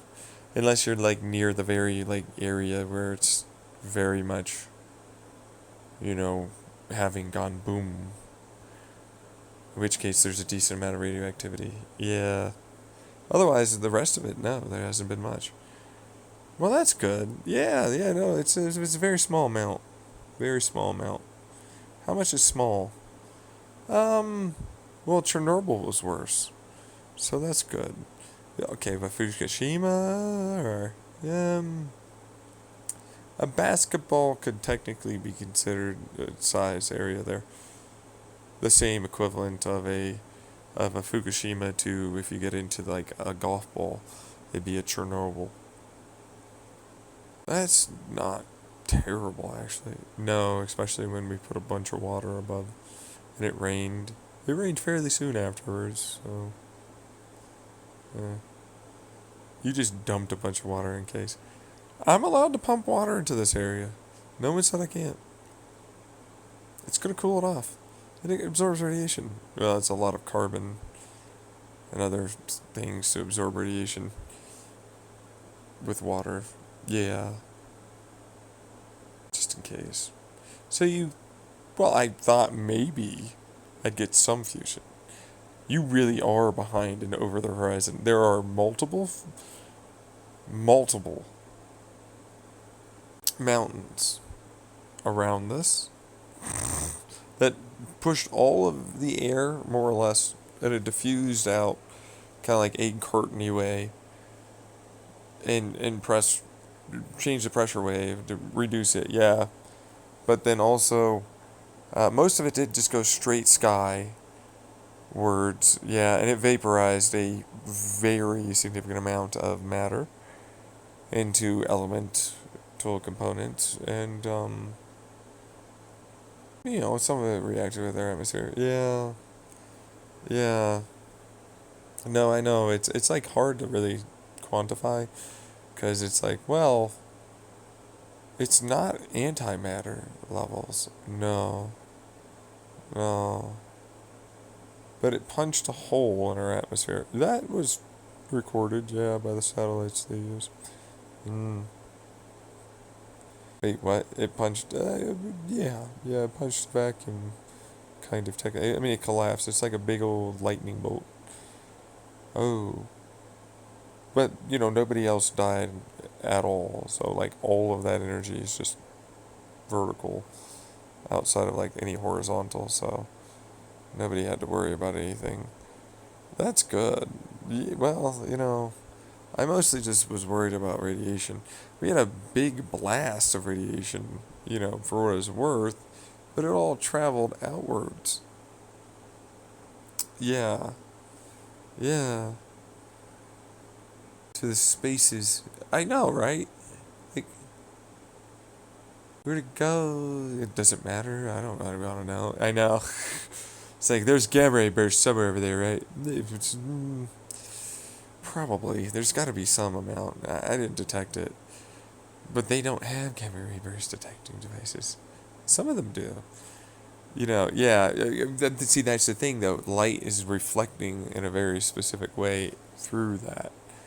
Now, it's mostly diffused for the pressure wave, but then that plasma and everything else is really what that's going to be. So, like, I'd say it's pretty focused. It's laminar with a little coherent. So, laser. Yeah, but not much. Like, the rest of it's going to be just a big diffused ball cone. So if it hits something, we'll notice. We should. But gamma rays usually go through a lot of stuff. Yeah. uh, I don't know. I actually don't know how much gamma ray. There should be some. I just don't know. Okay, but the radioactivity for the cloud? Certainly no dirty bomb. Yeah. No, yeah, fusion's relatively good at that. Yeah. Huh. But you're scratching your head. Yeah, well, what we detected was lower radiation than like a couple thousand, couple hundred at most chest X-rays. Okay, that's not bad. Yeah. No, what the problem was is we changed certain elements. Really? Yeah, we rained down a damn decent amount of non-radioactive elements that should be radioactive. They're stable. Yeah. And then the rest of it is some heavy.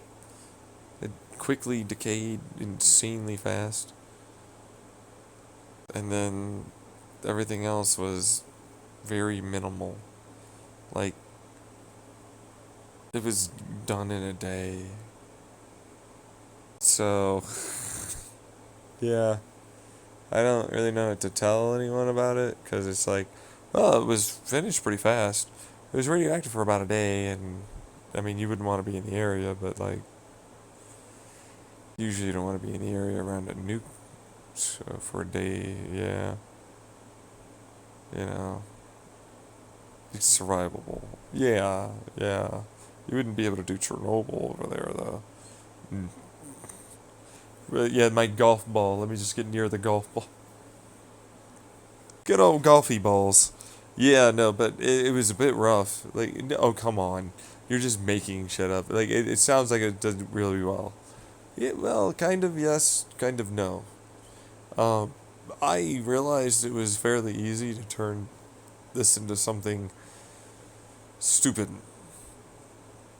Okay, like actually just having one or two or even I did a 7 configuration in a simulator. I had Oh, really? One in the center, and then six around the outside. But it's actually a stacked six with only one in the center. So 6, 6, 6, 18 with one in the center, and so like they were positioned specifically to allow for it to force a even greater amount of pressure towards the one in the center. Black hole. That's a black hole for sure. Yeah. Wait. Yeah. No, it's brief. It decays. It's an implosion. Then what the fuck does it? It's sustaining like a lot longer of a real magnetar that seems to have like an actual neutron star around it, which is weird for what it's worth. Yeah. Doesn't the magnetar disappear? I well this forms after the black hole, so oh yeah, it basically creates it from all the onrush particles that then collapse and decay around it. Collapse it. Well, so they're heating up and they're fusing again, right? But like the black hole basically, well, first might have been able to suck something in, then can't, and then it decays really fast. But as it decays, it then black holes like explode when they decay, right? Yeah. So, um, okay. Yeah. But as it resonates inwards with that magnetar as the decay, so it's like boom. Growl. Yeah, so it kind of actually like stabilizes it. Yeah, a little. Yeah, it's about it's about 10 seconds. 10 seconds total. Like a fairly decent size, like 25 mile across diameter, sized spinning neutron star that for sure has a magnetar inside of it because of the ridiculous bullshit that's happening to make it not explode. Yeah. Wait. Yeah, well, okay, so it has no magnetization. It has a cancelizational magnet, effectively, like an anti-magnet. If well, the fields are going into the magnetar in the center. So think tokamak. So it's like, well, the right. So it might have a small electromagnetic field that's extending out, but most of it's heading inwards thanks to that magnetar stuff going on. It's like a Z pinch, a little bit like that. Yeah. Yeah. Well, no, because the black hole decay re- sustained it with enough heat, and because it's spinning way faster than they would be, it then also gives it a bunch of random matter, anything, electrons, like literally anything. Yeah, yeah. So, oh, it won't go back into a black hole. It shouldn't. No, because it's only slowed down thanks to the whole black hole relativistic, because it imparted as it went towards its event horizon, and then basically kind of got stuck at like a tiny quasar. But then that actually made it such that it couldn't eat anymore, like a valve, and then big booms. Oh. Oh, that's what made the magnetar. Yeah. So it expanded, but it's like now stuck in a weird, hyper specialized, I guess. Anyway, yeah. Space time situation. What the fuck was this? Yeah. Anyways, but it's slowly decaying. Well, quickly is a better way to put it. How quickly? It's, it lasts 10 seconds. It lasts 10 seconds after it's formed. You'll see up close and personal a neutron star that then suddenly has a magnetar, which is only slightly smaller than a neutron star, by the way, that's going to rapidly expand inside of a neutron star. And mergers don't usually end well. Yeah, but this is weird, he says. Yeah, because the magnetism basically just fucking borked itself. Yeah, so neutron stars have very strong electromagnetic fields, you know what I mean? Right, the way we think of them as having formed like that is thanks to their crust. Yeah, well, that crust now has a rapidly spinning quark gluon plasma that is getting forced into a magnetar that's expanding at it. That's taking current to do that. Yep. Which means a bunch of electrons are being used up. And it's dim. Oh yeah, no, this flicker's dim. There's barely any light. Like, that escapes it. You wouldn't want to be near that light, just FYI. But it would be dim. Quite dim. It'd be about the same amount as a pretty decent LED. Or a few incandescent light bulbs. Spread out over all of that surface area. 25-mile diameter. But that, as it's expanding, is not able to really fuse. So it's creating stabilized matter. Or whatever it could, really. But it's also rotating and spinning. And then it's convecting during that 10 minutes. Initially, it might be small. That 10 seconds, well, it's really that 9.9. Okay, what? Yeah, about 9.9. It's like, well, it's been just slowly expanding, right? And then it captures it with this stupid special relativity stuff. Yeah. Then it goes away. It burned through that fuel. Whatever it was that little event horizon, like space-time curvature thing going on, it's gone. Expanded just enough to go, hey. So, electromagnetism it's bound quite significantly. Don't even. To what? To gravity. Light and gravity are bound. But yeah, the nuclear force, strong and weak. Yeah, weak force got really strong because it's basically forcing electromagnetism into weak force to be able to do what it does by binding gravity like that. When it explodes, does it create a black hole? It does all of the opposite. It was forcefully ejecting itself before the point where special relativity removed itself at nearly the speed of light. Just like the little, popsicle sticks that are in tension, they rip themselves off.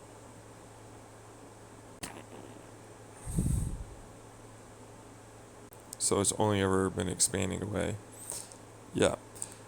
There might be a given force that could theoretically force them together, but in reality it's like a bunch of little tiny pieces breaking apart and spreading out like an explosion instead of coming in and imploding now and compressing. Now, I don't see it working out to making a black hole, but others might disagree.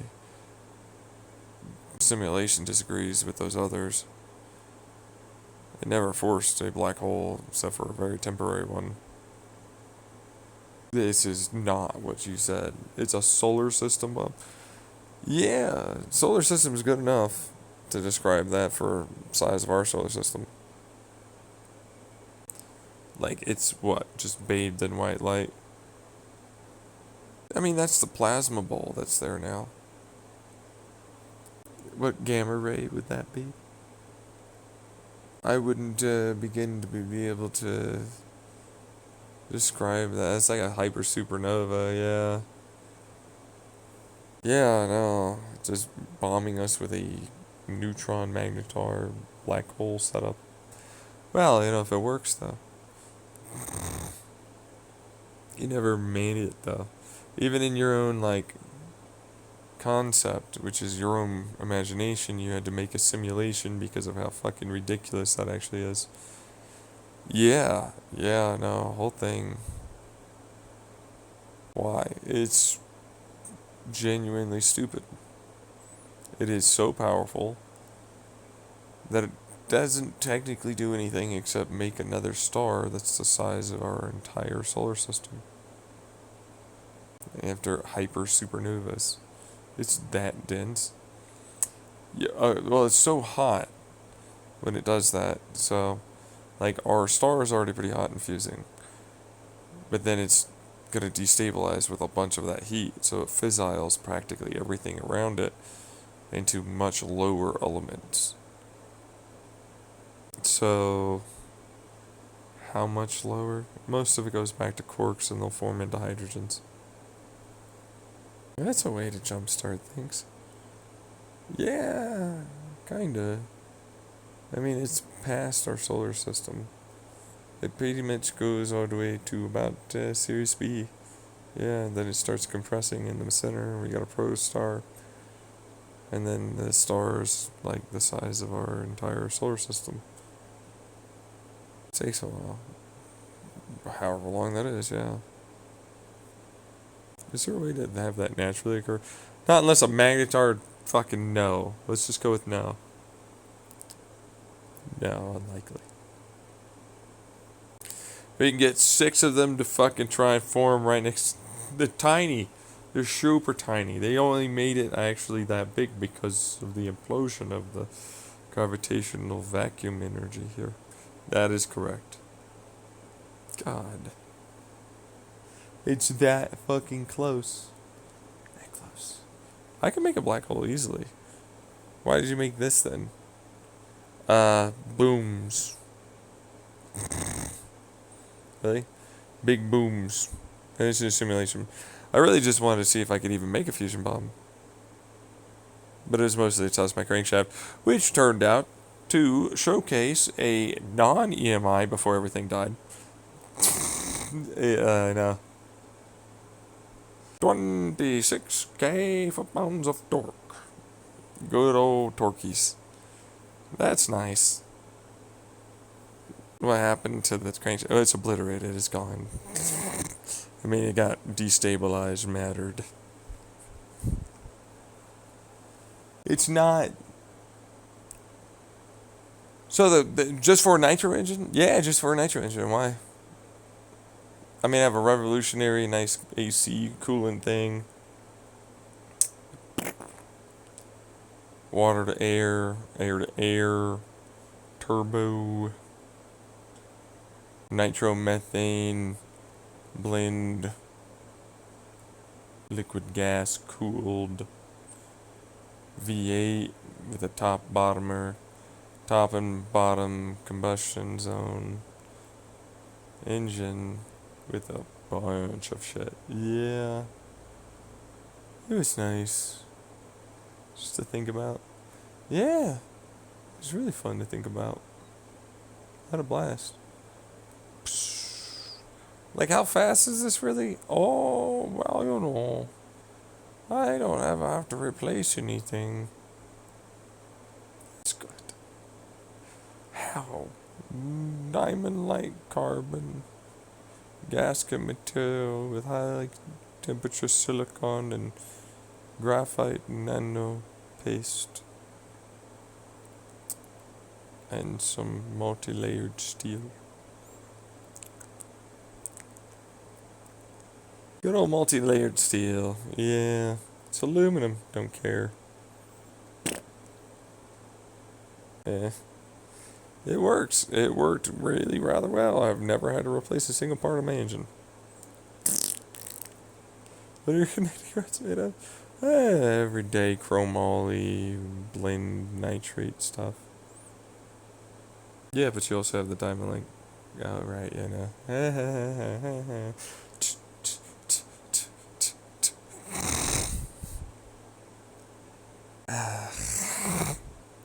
I'm so fucking smart sometimes.